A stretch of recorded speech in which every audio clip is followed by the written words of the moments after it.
आमिर जमाल इसलिए आउट हुआ कि बाबर आजम सिंगल लेकर उधर चला गया था। उस्मान इसलिए आउट हुआ कि बाबर आजम सिंगल लेकर उधर चला गया।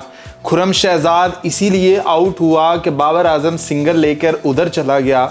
उसके बाद शान मसूद इसीलिए आउट हुआ कि बाबर आजम सिंगल लेकर उधर चला गया। उसके बाद आप अजान अवैस कह लें, वो भी इसीलिए आउट हुआ कि बाबर आजम सिंगल लेकर उधर था। उसके बाद आप इमामुल हक का कह सकते हैं कि वो अपनी मर्जी से आउट हुआ क्योंकि तब तक बाबर आजम क्रीज पर आया हुआ नहीं था। फिर उसके बाद आप कह सकते हैं कि जी मोहम्मद रिजवान इसलिए आउट हुआ कि बाबर आजम सिंगल लेकर उधर चला गया। उसके बाद आप ये भी कह सकते हैं कि भी सलमान अली आगा भी इसीलिए आउट हुआ कि बाबर आजम सिंगल लेकर उधर चला गया। आपकी सारी बातें ठीक हैं भाई साहब। बाबर आजम उधर सिंगल लेकर जाता है तो इधर से विकेट गिर जाती है, तो इसलिए बाबर आजम को रुकना ही उधर चाहिए था।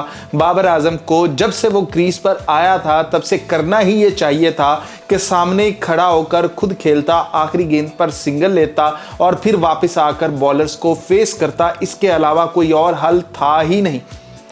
कुछ लोग कह रहे हैं कि बाबर आजम सिंगल लेकर उधर इसलिए जाता रहा था कि बाबर आजम ने अपनी 50 करनी थी। जब आमिर जमाल आउट हुआ, बाबर आजम क्या 50 पे था कि 32 पे था? जब मोहम्मद रिजवान आउट होता है, बाबर आजम कितने पे था? उस्मान जब आउट होता है, बाबर आजम 50 के चक्रों में था। उसके बाद आपका खुर्रम शहजाद आउट होता है तो बाबर आजम 50 के चक्रों में था। बाबर आजम ने क्या अपनी ये 50 करनी थी, इसलिए बाबर आजम ये कर रहा था?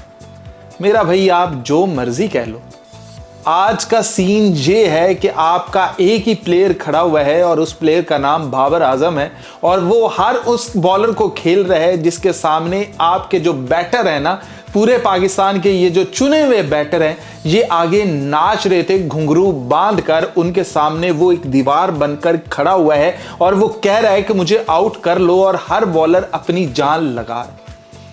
मतलब क्या बात करते हो आप, किस तरह की बात करते हो आप कि भी बाबर ने ये कर दिया, बाबर सिंगल लेकर उधर चला गया। बाबर आजम ने आउट करवाया था शान मसूद को, बात तो वहीं पे खत्म हो गई थी। जैसे ही शान मसूद की विकेट गिरती है, कहानी वहां पर द एंड है। आप कोई फिल्म नहीं देख रहे हो कि यहां से आप मैच जीत जाओगे या कुछ ऐसा हो जाएगा।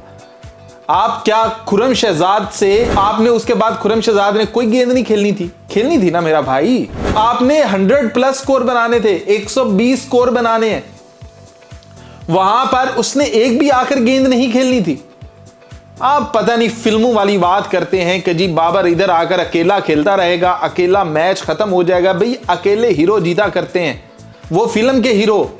यहां पर आपको 7 पार्टनरशिप चाहिए। बाबर आजम की एक ही पार्टनरशिप लगती है जो कि 40+ की है, जो कि इस मैच की या इस इनिंग की सबसे ज्यादा पार्टनरशिप है, वो अब्बास के साथ लगती है। उसके अलावा बाबर आजम के साथ किसी ने इनिंग नहीं लगाई, किसी ने पार्टनरशिप नहीं लगाई। और आप बात करते हैं कि भी बाबर आजम सिंगल लेकर उधर चला जाता है। हाँ भाई जा रहा है, वो भी मैं आपको बताता हूं थोड़ी देर में कि बाबर आजम आप जा क्यों रहा है।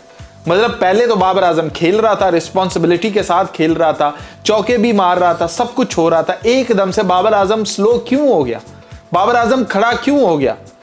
तो ये सारी मैं आपको पूरा इन डिटेल बताऊंगा, लेकिन अभी की कहानी ये है कि आप बाबर आजम को कसूरवार माने, बाकी पूरी टीम को नहीं।